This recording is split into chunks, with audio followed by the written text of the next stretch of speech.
I remember exactly what I had for breakfast the morning everything changed.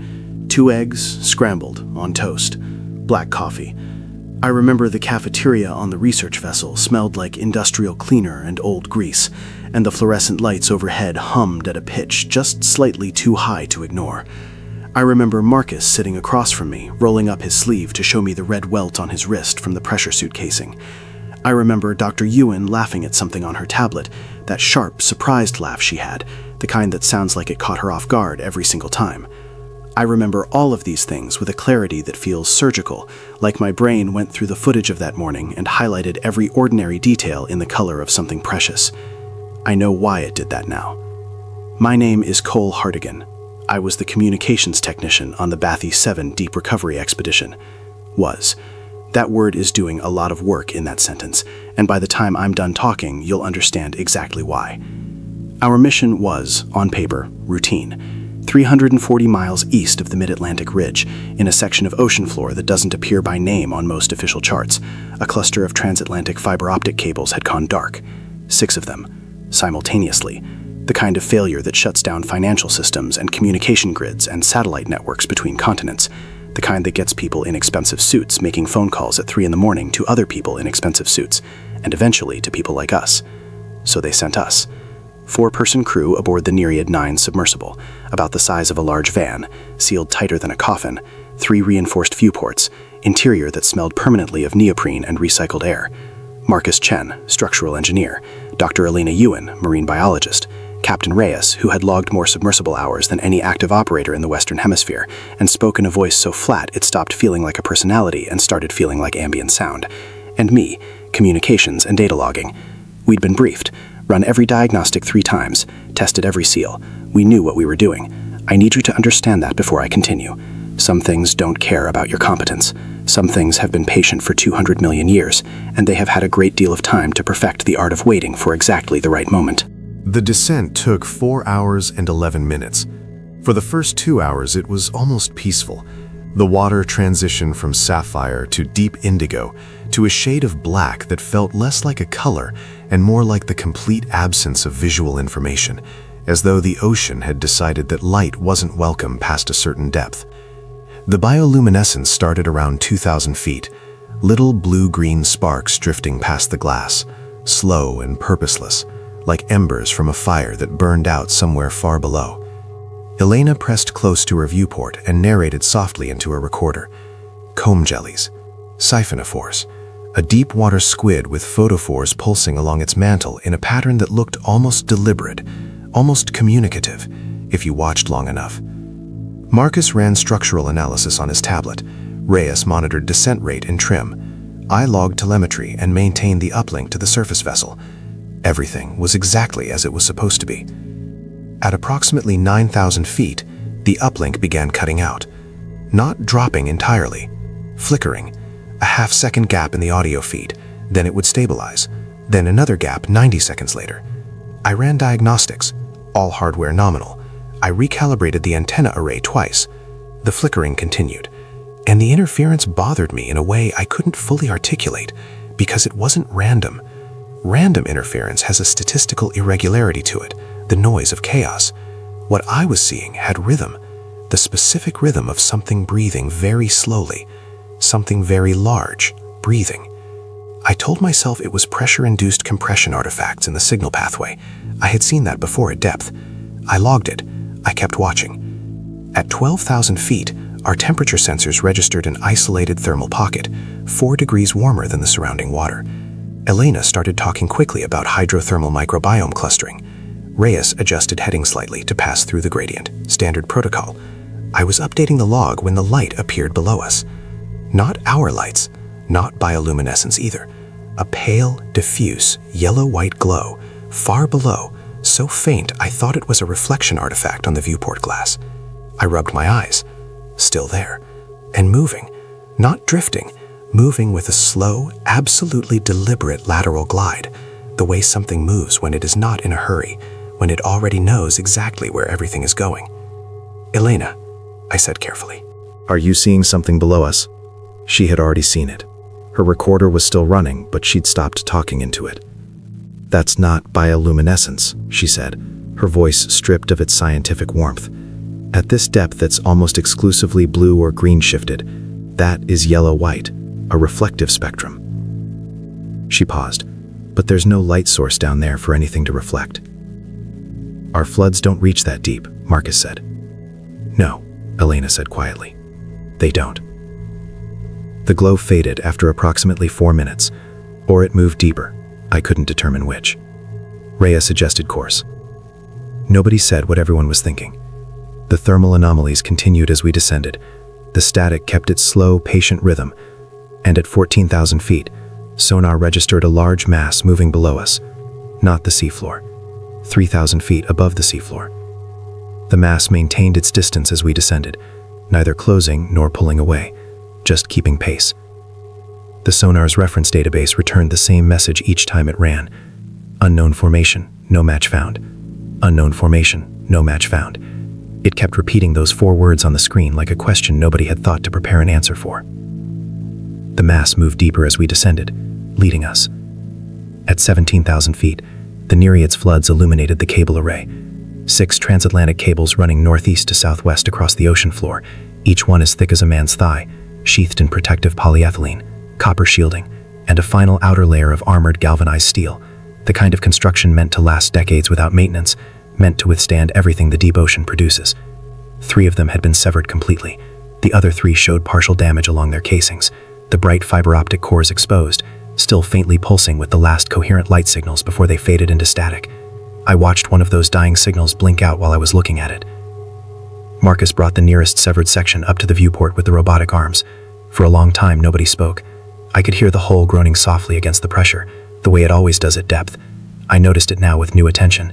It sounded different from other missions, less like metal under compression, more like something responding to something. "Those are bite marks," Elena said. They were. Even without her expertise, I could see it. The outer casing had been crushed inward with enormous force and then torn. Not cut, not frayed, torn, the way material tears when the thing flexing it opens its grip. The geometry implied a jaw, a very large jaw. Individual tooth impressions were visible in the armored steel, distinct curved furrows, each one approximately the length of my forearm, spaced in a pattern suggesting a bite radius wider than the Nereid's entire forward section. Elena was already in her reference database, hands moving quickly, breathing shallow in a way I don't think she was aware of. She stopped scrolling. She set the tablet down on her knee with the deliberate care of someone whose hands aren't entirely steady. She looked at it, sitting there for a moment. Then she looked up. "The closest morphological match," she said, "is the bite geometry of an ophthalmosaurus, a deep-diving marine reptile, enormous eyes, adapted for low-light hunting at significant depth." She took a breath. "They have been extinct for approximately 170 million years." The silence lasted exactly 4 seconds. I know because I was watching my telemetry clock. "That's not possible," Marcus said. "No," Elena said quietly, "it isn't." And then the external lights went dark. Not our lights. Our floods were still running. The lights that went out were the pale yellow-white glow I suddenly realized I'd been registering at the edge of my peripheral vision since we reached the seafloor. So focused on the cable assessment, I hadn't consciously identified it as a separate source until the moment it stopped, like a held breath, like something that had been watching us from a comfortable distance had simply decided the watching phase was finished. Then the pressure came to the hull. Not a collision, nothing violent, a slow, distributed pressure along the entire starboard side, gentle, almost tender, the way pressure moves when something very large presses itself against a surface it doesn't want to damage.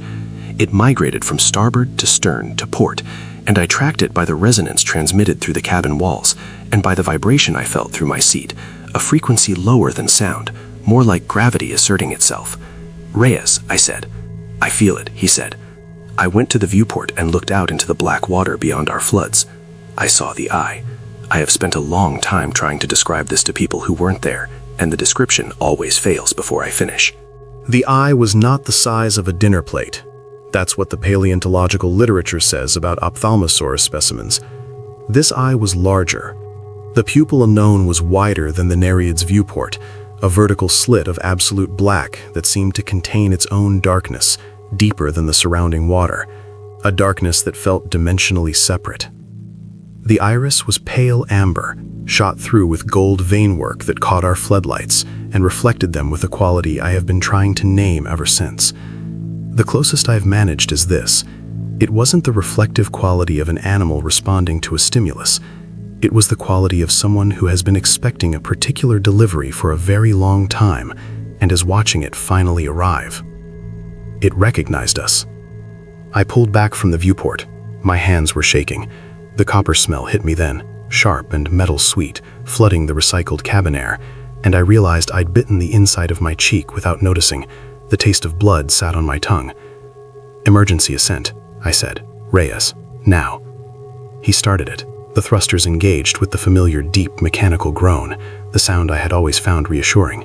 For 37 seconds, I counted every one of them. We ascended. The seafloor dropped away. The eye moved out of my viewport. The hull pressure began to ease. Then the Nereid stopped moving. The thrusters were still running. I could hear them clearly, feel their vibration in my back teeth. But we were not ascending. We were held. Completely, gently, absolutely held. The way a living thing is cradled in careful hands with no intent to damage it, only to keep it from leaving. The thrusters climbed to maximum output.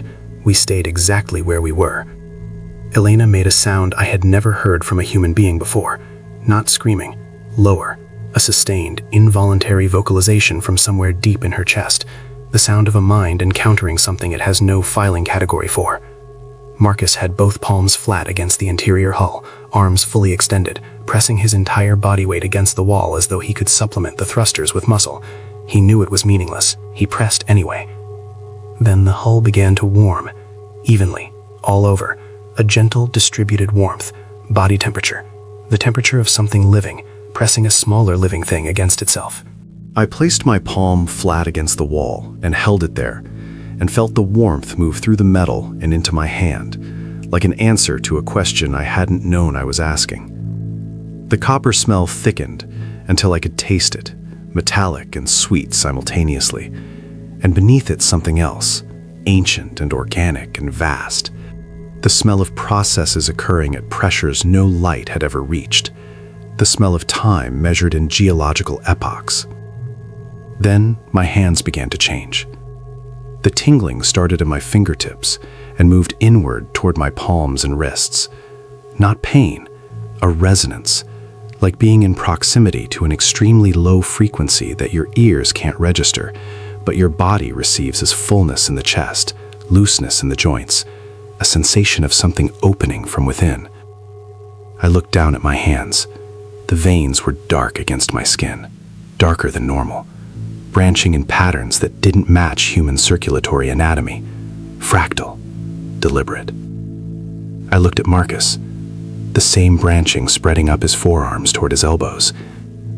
He met my eyes. "Something is happening to me," he said, flat and clinical, the voice of a man observing data he doesn't have a category for. "I know," I said. Elena hadn't moved in several minutes, hunched over her tablet with a stillness that looked like calm if you didn't know her. When she finally spoke, her voice carried a quality I recognized immediately as the most frightening thing I had heard yet, the quality of understanding. "I need you to hear me out," she said. "All of it."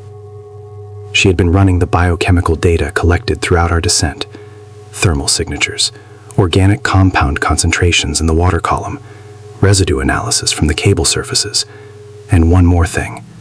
She had run a comparison between those organic residues and the non-coding segments of human mitochondrial DNA, the sequences that had been labeled junk, evolutionary noise, inactive relics with no known function.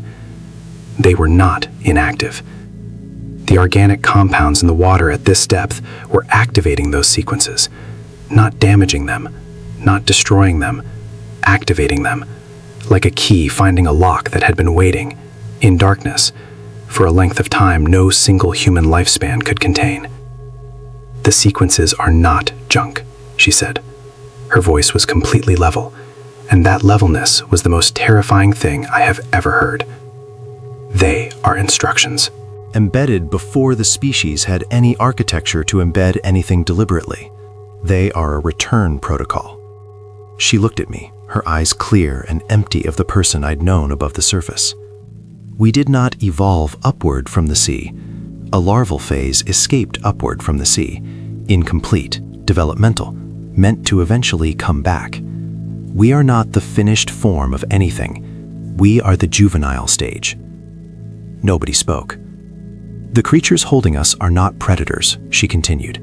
They damage the cables because they are foreign objects laid across a migration corridor, like a fence across a road. She looked at her hands, at the dark fractal patterns spreading up her own forearms now. We were guided here, the evolutionary drift that pushed early hominids into coastal environments, the universal human mythology of something vast and patient waiting at the ocean's bottom, the dreams that deep-sea researchers report at twice the rate of any other profession, dreams of descent, of return, of something that knows your name. All of it was the signal. We mistook it for metaphor. The warmth intensified. And I understood, all at once, the thing Elena had not said aloud. We would not be devoured. Predators devour. This was something older than predation, older than hunger, older than the concept of one organism ending so another could continue. We were being reintegrated. The organisms outside the hull were not feeding. They were receiving back a larval fragment lost to the upper world for 200 million years, that had wandered in the shallow light long enough to develop cognition and language and the improbable accident of memory, and was now returning with all of that inside it, all of those accumulated experiences, all of that self. They would not digest us. They would preserve us, conscious, intact, woven into the living tissue of something that had existed since before the first fish, maintained alive as functional components of organisms that measured time in geological epochs. Our memories received and archived and kept, not discarded, never discarded, held at the temperature of an ancient body, preserved in the flesh of something that would outlast every mountain currently standing on the surface of the earth. Not organs of digestion, organs of generation. Our biology re-expressed as something reproductive and necessary to the continuation of creatures that had been waiting for this reintegration to complete their own cycle. We would persist. We would always persist. That was the point. That was what distinguished this from consumption. Consumption ends. This doesn't. I thought about the cafeteria that morning, the eggs, the fluorescent hum, the red welt on Marcus's wrist, Elena's laugh.